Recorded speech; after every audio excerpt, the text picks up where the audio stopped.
Hey folks, how y'all doing?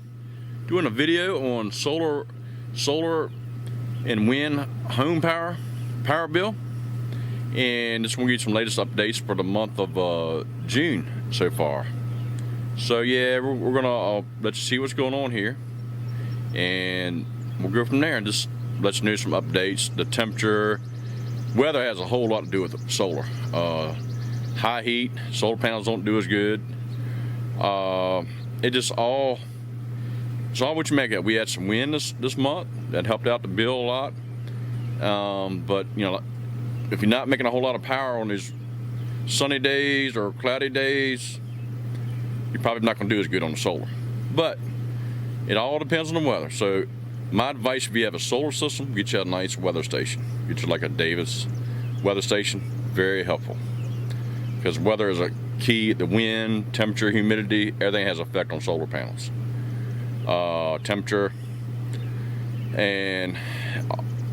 but it's all good. I mean, it's all good. It's worth every penny of it. Well, I'm gonna take you a little tour, and let you see what's going on. And there's my dog Cassie. She's barking. All right, we'll take you for a little tour. I'll show you my meter here. Okay, 1 sec. Right now, as you can see, got the hot tub running, and that's running full. That runs constantly all day long. It's at 96 degrees, and this is summertime, so she says run 24/7, winter, spring, fall, all year round. And that's 240 volts at 60 amps. That's running that. And we got the swimming pool running.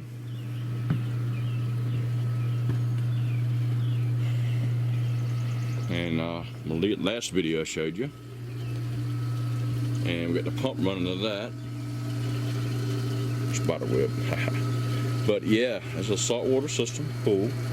It's a 13 amp pump, 120 volt.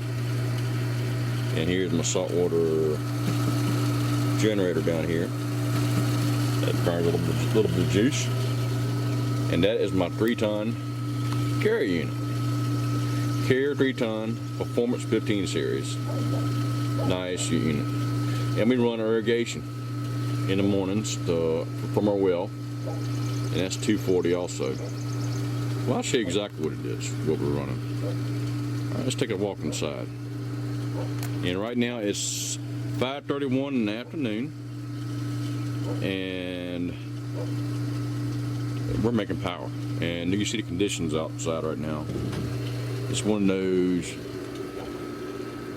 partly cloudy, mostly humid, 85-degree day. The sun's blocked right now. Well, let's go inside. I love making these videos, y'all, just to help people out and show what you can do, but an explanation. All right, of what's going on. As I don't have any lights. My thing is, if you're not using it, don't run it. Got refrigerator going. Okay, that's going to town. That runs all the time. Of course, y'all know that. But the house is a chilly. It is a chilly. Let me turn some lights on. Oh, also, y'all, these are LED lights. 99% of my lights are solar. I mean LED. Sorry about that. These are xenon bulbs. They look like they burn a lot of juice, but they only burn like about 200 watts. That's a lot of lights. And those are your xenon. Same thing they put in flashlights, your old, flashlights. And these are dimmable. So that helps out a lot. I was going to change them out and put LEDs, but these are actually pretty daggone nice bulbs. These came from Lowe's. They came with the light. There's a little weird, got 2 pins in the back, and you slip them up in there and change them out. Hey, here's me. How y'all doing? All right. But anyway, turn this off. Nothing's new. And this is an Energy Hog here. That's when we get out, we like to be warm when we kind of come out in the showers. So we have that puppy running, those heat lamps. It burn right much juice. So this will run through. But it's nice to be warm. LED just won't keep the heat lamps, just won't keep you warm when you get out of the shower. All right. So keeping your air filter clean. This is a reusable filter.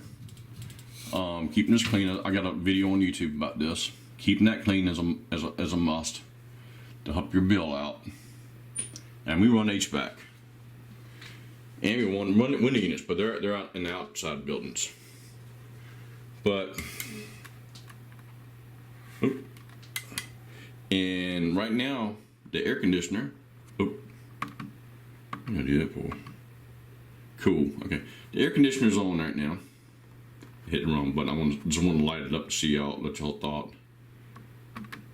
Okay, that's the button I want to hit. But right now we're set at 70 degrees, and we need you to keep it at 70 degrees year round, summer or winter. And that's where it's sitting there right now. And I'll show you the temperatures outside. But my daughter's room, that's it. Those are LEDs. Also, that's my daughter's room right there. She's got stuffed animals everywhere. These are LEDs. In our bedroom are LEDs. Shut this off. This lamp is LED. But, oh, wrong one. That's LED.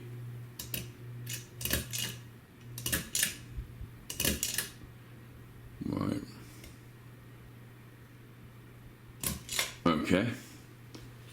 These lamps are LED. That stays on about all day long. But the conditions outside right now,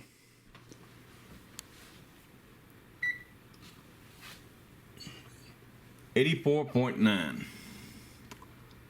So, and 69% humidity. So it's as soon as you walk outside, you start sweating. So, got that light out. And these are LEDs also. And that's bright lights. Ceiling fans, we got ceiling fans up the house. Went too quick on that one. But, and gas log, that's just for a backup in case you lose power. And LED TV, Samsung, ultra high definition. That burns about 150 watts. Our circuits, close this door. That's not saving too much energy. But this is a rundown of what we got. This is a big energy saver here, everyone.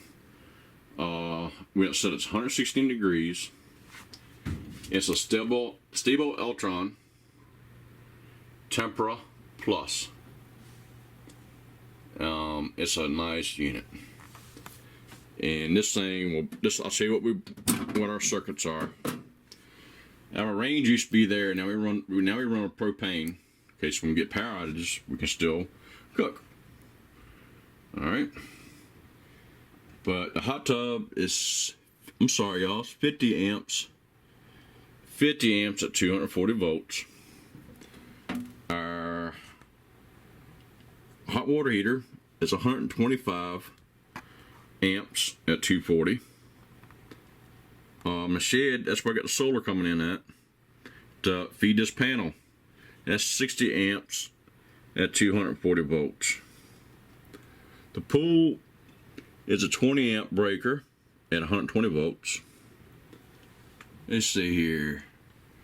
My furnace is a 60 amp at 240 volts.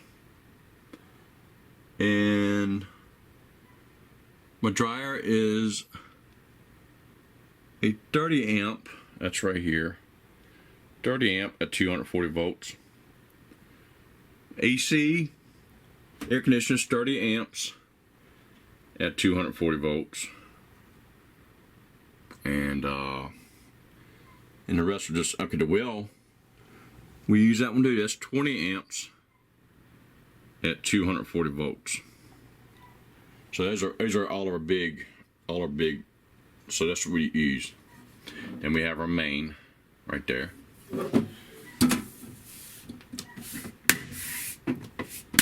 Alright, and here's what my system looked like many years ago. Let's see here. That was in 2012. That's what my system looked like. But I got right much more solar on there now than what I had. Okay. Okay, we shut this. These are fluorescent lights here. And let's see here. Got a fluorescent light up there too also that we run.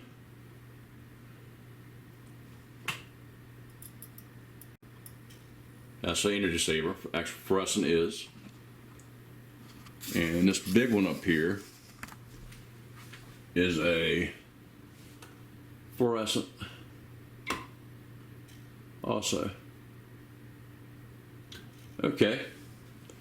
Let me let this puppy dog in here. And I'll show you, take it to the meter. Let's just see what it's doing. Okay. I let the dog in so she could get some to eat, some grub, some chow. We'll take care of my meter now. And this is the peak hours of the day. Alright.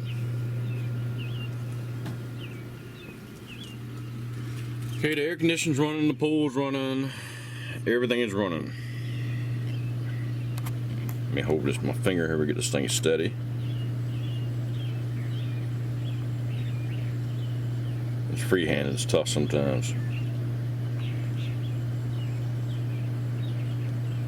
But that's what she's doing, y'all.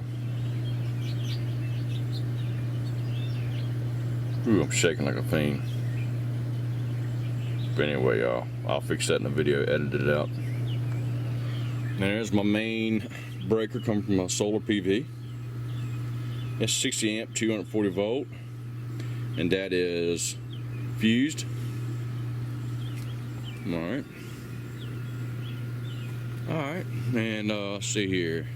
Got the big shop, air conditioner in there in the office. Then the refrigerator, deep freeze. Okay, we'll take you out there. Let's look at it. Uh-oh, there's me. Woohoo! All right. We don't need to see me, do we? All right. We'll close that puppy up. Got a pretty neat little feature though. Got lights running in here. These are all fluorescents. Eco fluorescents. Got the ceiling fan running too in the shop. You got LED, that's LED right there, that's running. So, but we're running the deep freeze,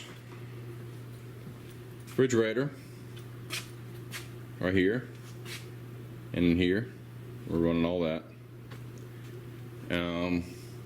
The air conditioner now is on eco mode.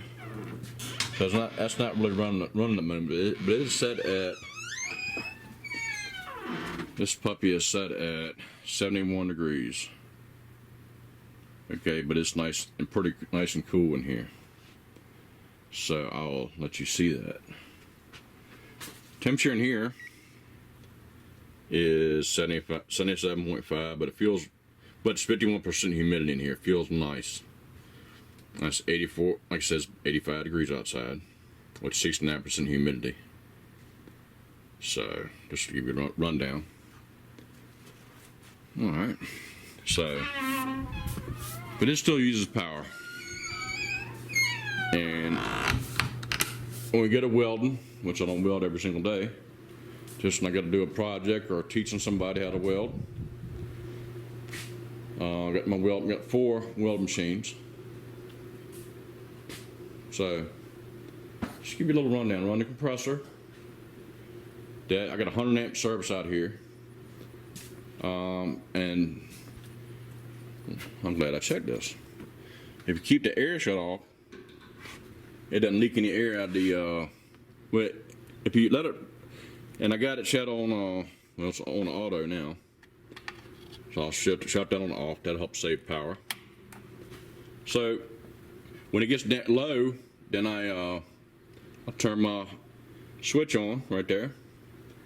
And when it gets below 120, like 90, then I'll shut my compressor back on auto, and then shut the valve off. That saves a lot of energy right there. And I cook electric now because it's cheaper than propane. I cook with that, and that's probably 15 amps. I know it's got to be at least 15 to 20 amps. So that burns a little juice, and I still use my propane stove when cooking. When I'm cooking up squash or anything, my cast iron skillet, and I use my oven. But that's unplugged. I'll just plug it up when I need to use it. But anyway, it's the shop. It's a 36 by 30 shop with 12-foot ceilings. So just give you a little rundown of what we're using here. Solar and wind home power. All right. And I got solar coming out here. So when I do lose power, sorry about that, I just want to show you. When I do lose power, that's my dedicated solar right there. It says the county made me, when they inspect all my solar, it's your solar and wind solar power backup. So that's marked legibly. So that's coming right off my OutBack. All right. So all I got to do is unplug that cord right there. Bam. Got power to keep stuff from spoiling. That's your critical loads. Your freezer and deep freeze. To me, they're critical loads. So turn that off. Now I saw the one air conditioner unit. Okay. I think I saw the other video I did on the solar hot water. That helps out a lot. Keep the water warm without using any. In Virginia, Southern Virginia, you can do that. Most years you don't have to have any kind of heat. It's hot, it's warm already. But good to walk around, get a little exercise. And that unit in the office, that was 8,000 BTU. This right here is a 5,000 BTU. And that's not running right now. But it will be once this gets finished. My buddy, he's not feeling too good right now. These are all LEDs. We're on grid power now. We can go grid power or off grid. And it's toasty in here. It's not too bad, but it's kind of toasty. But right here, this is a 5,000 BTU Frigidaire. It burns a little bit of juice. And once I get it finished, I'll keep it on eco mode to help save some power. All right. But every little bit helps. And 20 watt solar attic fan, natural light. That's the brand. And I got a 30 watt natural light attic fan on the roof. That is a big helper there, keeping your roof cool, saves your shingles, and keeps that radiant heat off your ceilings in your attic. And that's a neutral color roof. It's not too dark like that. That's a dark roof. That's the reason why that's hot. But a neutral roof here in the south, you need a neutral color. You don't want a black roof and a white roof. That shows too much mildew in this humid climates like this. So you want a neutral color roof. Now if you live up north, way up, above the Mason-Dixon line, you want to have a a dark color roof, or just help absorb heat, you know. But in this part of the country, you want a neutral color roof. But it was a lot lighter when it was newer, like in 2011. These are 30-year shingles. Same color shingles I have up here, architectural shingles up here. Like I said, I got pole mounts for 2 of my solar panels, and I have my solar air heater. I got that with EcoFoil, so with Velcro. So in the wintertime, I can just pull the Velcro off, pull that off, and roll it up, and I can use it again in the hot months. That's a 6,000 BTU frigid air that runs. When it gets above 80 degrees, 70 degrees, that stays on all the time to keep their solar room cool. But it's just a little rundown video.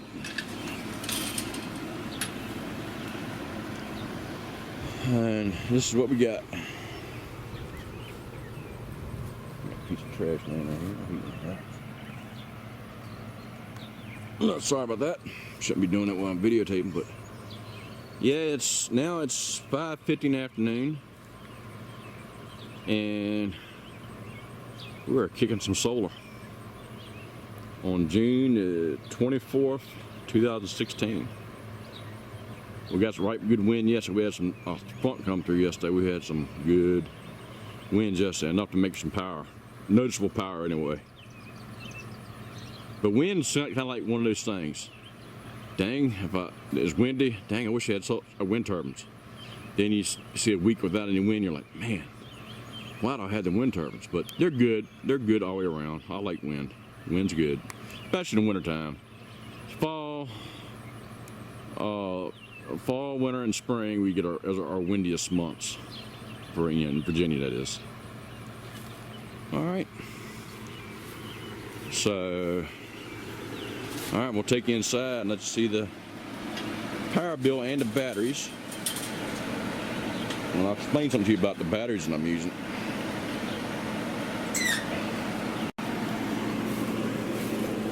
And this is my small off-grid system here. That's my little 2,000 watt Xantrax inside. And that's a 100 watt alt E panel. And these are, I think these are, these are from Solar Boulevard, and that's a Missouri Wind and Solar panel, monocrystalline. And that's a polycrystalline over here. And these are polycrystallines. That goes from a big system. They do good in the morning, and when the sun rises in the east. That's the reason why I have them there. They help out, especially in the winter. All right, it's a longer video than I expected, but put this trash down here. I'll throw it away here in a minute. But yeah, this is solar pool heater. It's going to town. The garden, that's kicking.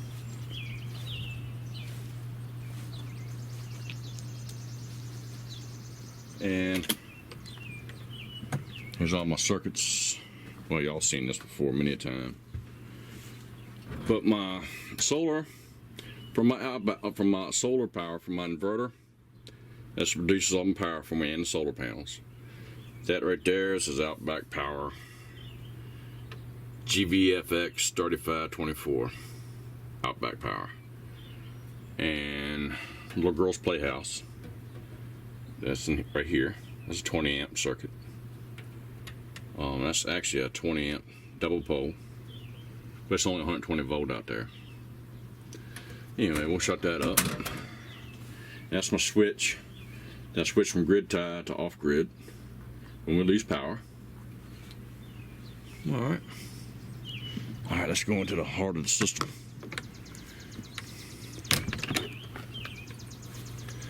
All right.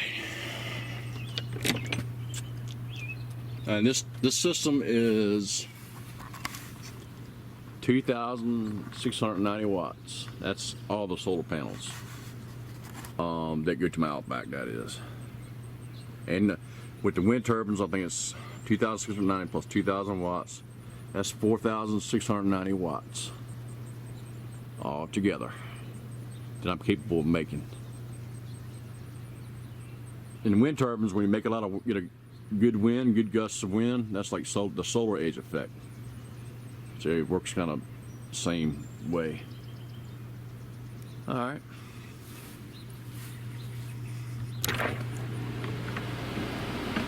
Hope that's explain. I hope I explained that pretty good. But anyway, we're inside the solar shop. Okay, we're inside the solar shop. We're bringing in 440 watts, and it is, what time is it now? 5:55 in the afternoon.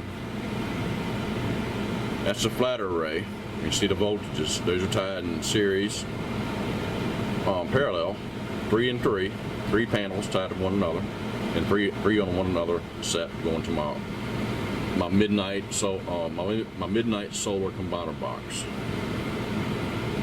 And then here is my 24 volt array. Those are 12 volt panels tied in series. We're bringing in 30.6 volts at 270 watts. We just had a cloud come over. And the MidNite, let me get out of here. Alright, we're bringing in 32 watts on those little small panels that are cocked up on the side on hinges. We're doing really good. It made 0.7 kilowatts, sorry about that, y'all. 0.7 kilowatts today on that small 240 watt array at 24 volts. So, and people, y'all, if y'all doing solar, got a few recommendations for you. These Bogart trimetrics are a must, on grid or off grid. They rock. I've got them Alt E. Now, I can't explain enough. That's a great store. One of the best in my opinion. And helpful and knowledgeable. And don't mind it. You can ask any question you want. They'll help you out. And this is my diversion controller. Right here. That's for the wind. That diverts power away from the batteries. It's 71 degrees. 71 degrees. So I don't have my glasses on, y'all. And this is my analog ammeter, 60 amp at 240 volts. Excuse me, 60 amp at 24 volts. Had a brain cramp. 60 amp at 24 volts. It's DC. It'll work on 48 volt, 24 volt, 12 volt. Doesn't matter. And this is my, when the wind's blowing, the green light will appear up here and let you know you're charging. Right now it's a set of volts, but you can press this button right here, and right now it's at watts. So we're not drawing any power from those. And that just gives you the amp hour of the battery bank, which is not registering because there's not any power being brought into it right now. Okay, that shows you volts. But you can do the same thing with this one too. And see right now the green light's on, it's charging. On the solar panel, on the wind turbine, when they're pumping out power, there'll be a green light on that. And they'll be charging. So, amp hours today, 182 amp hours. That's not really too good because I have a 380 amp hour battery bank, but it's not bad. It's not bad. So, go in here. That's your other. If you have another, you can have more than one battery bank tied into this. You can have 2 battery banks. This is the battery bank I'm on now. That's my volts. This is my watts right here. You can have them amps or watts. If you want to go to amps, which you do, I'll show you how to do it, which shows you the amps. All right, amp hours. Okay. That's amp hours. Okay, I didn't do that right. Oh, yeah, I did. All right. Okay, press that button right there. Amp hours. 314. Okay.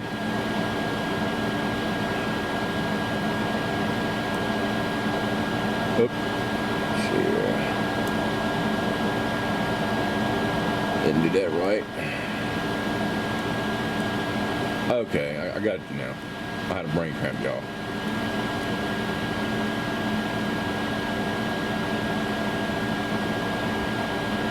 Okay, I might do some adjusting here, y'all. AC discharge, 38. Now, that's just giving you a rough estimate. AC's equalized. I don't equalize AGM batteries.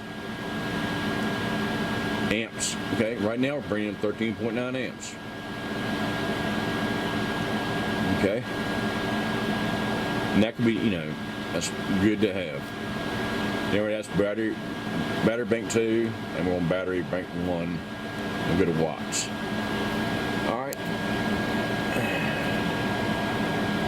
1 second. Okay, folks, I went into my system, and P3 setting is 380 amp hours. That's what my battery bank is. So, just want to run that by y'all. Okay. This is a little short. something. I just want to make sure I have my settings right. And I do. I have them set right. Okay. Yeah, y'all. Now it's 6 o'clock. 6:05 in the afternoon. We're bringing in 1,006 watts, which is really kick butt for this time of the afternoon. So we're making some killer power. All right, for 6:03 in the afternoon. And this is conditions right now. 85.6. So it dropped a little bit, so it's 86 degrees with 67% humidity, and the wind is blowing around 1 to 2 miles an hour out of the south.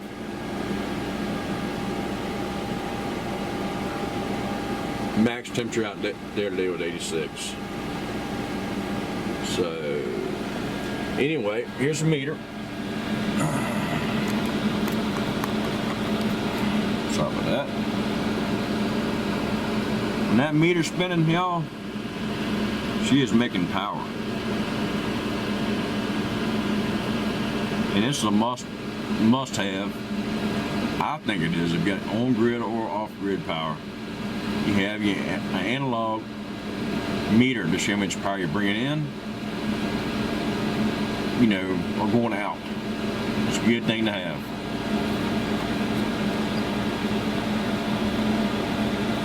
Whether it's grid tie or battery based, it's a good thing to have.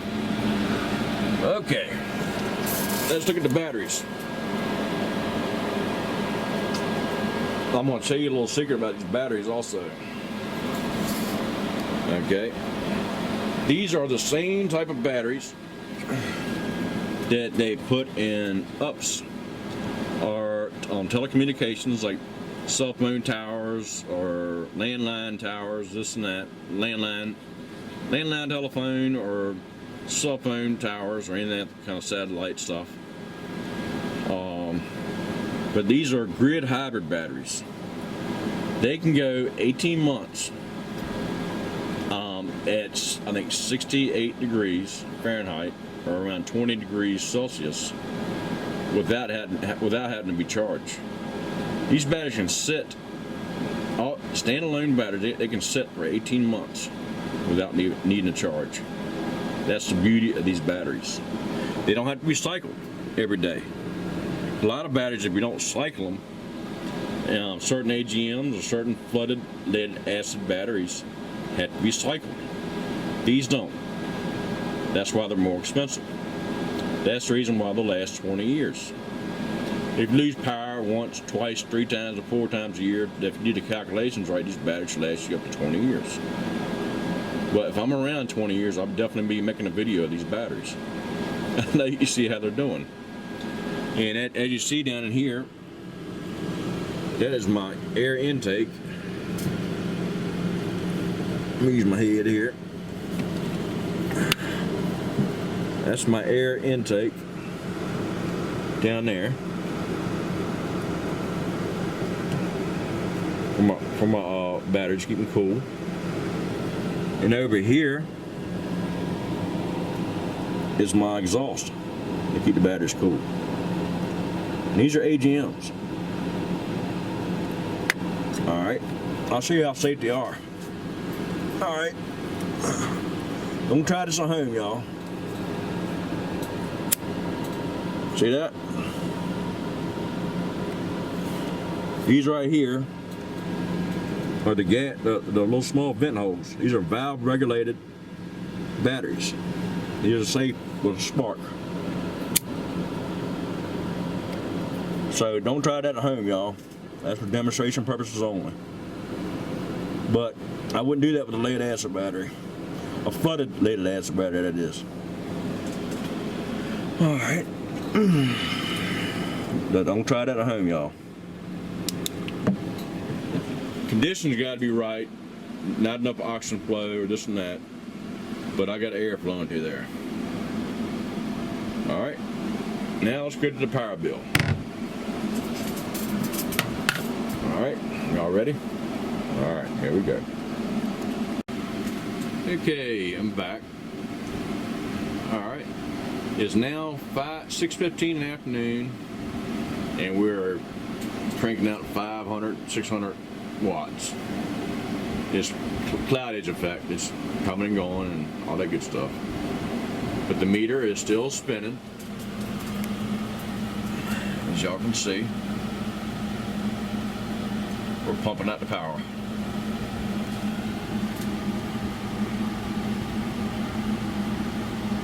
So, just giving y'all some rundown, explaining a lot of stuff. All right, here's the power bill. Last June, that's when we put the swimming pool in operation. We're at 42 kilowatt hours for 2015.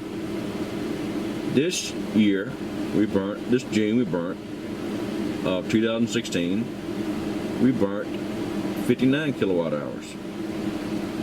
So, I mean, it is great, y'all. And my last month bill is $9.72. All right, here's a rundown of the bill cycle and charges, all that good stuff.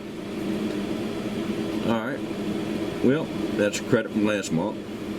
$8.37 is the distribution service. All right, so y'all can see there.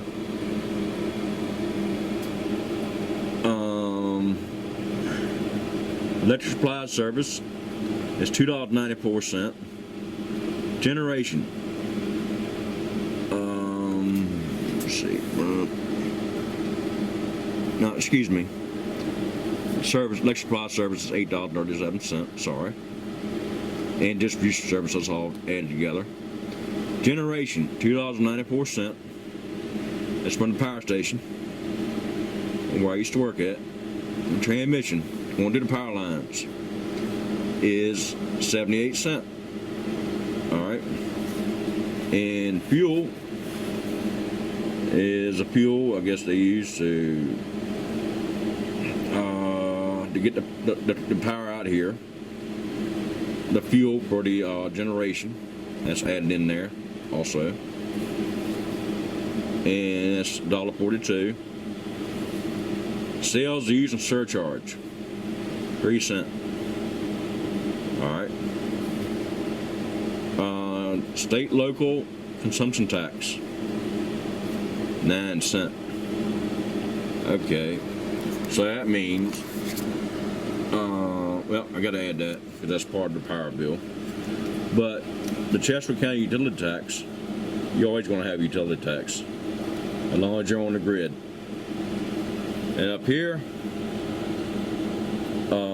electrical supply service, $8.37. That could be lower or higher, just depends. But $5.26 is our bill. So anyway, it's not too bad, y'all, not too shabby. And anyway, another important feature I'm going to show y'all. What I do is I keep a ledger or a log every year in Boilermaker. That's where I used to work for. I worked for 45 in Richmond, Virginia. Right here, 2012, 2013, 2014, 2015. That way I can keep track of the power I produce every single day since, except when I was in the hospital. I was in the hospital for 4 days. Every single day since 2012, I've been doing a data log system every day. I put this inverter in operation. Let's see here, in operation in 2011, March of 2011. I put this in operation. So I didn't do it like I should have. So I actually started in 2012. So I wish I would have had my data back from then, but I got videos I can go back and look at and guesstimate. But you see, okay, and since 2011, I'll put this meter up right now. I put that in service. I put this meter in service on September 17th, 2011. All right. Okay, 9/17/2011. I put this in service. Look how much power we have produced since then. I mean, that is a lot of power, y'all. All right. So since September 17th, 2011. So like I say, every day I'll do it. Like yesterday it was rain and windy. Solar 4.0 is what we did yesterday. Wind, W for wind, 510 watt peak watts. That's the most it made yesterday. At one time. I didn't do the kilowatt hour that it made yesterday because it just didn't. It made enough, but not enough to show up on my system. Plastic CL, we made 0.200 kilowatt hours. And altogether yesterday that's what we made from there that day. We made 3,000 kilowatt hours yesterday. And that's going off the analog meter. That's what that is. That's the reading is off this meter right here. So that doesn't lie. That tells you what the power early in the morning. You got Optics RE, a Make 3. It shows your power. Like today, we made 9.0 kilowatt hours. All right. So let me show you that again. Yeah, 9.0 kilowatt hours. We're bringing in 200. Okay. That's how much we made. So anyway, by the end of the day, when I do my data logging, I go by that also. That gives me a true number that I put out. So anyway, I just want to give you a little rundown on the power bill and show you what I do and how I do it. So I hope this video was helpful, and I really thank everybody for watching. This is a long video, but I just had to do a lot of explaining to how everything works and how everything's put in perspective. Over here, that's my air conditioner running. You gotta keep it cool in here when you got an inverter and electronics. The longer you keep the cooler you keep your electronics, the longer they'll last. So that's a plus. And over here, I'm getting off track now. I'm sorry, y'all. Inverter temperature, that's right above the transformer. That's 81 degrees. No. That is, let me see.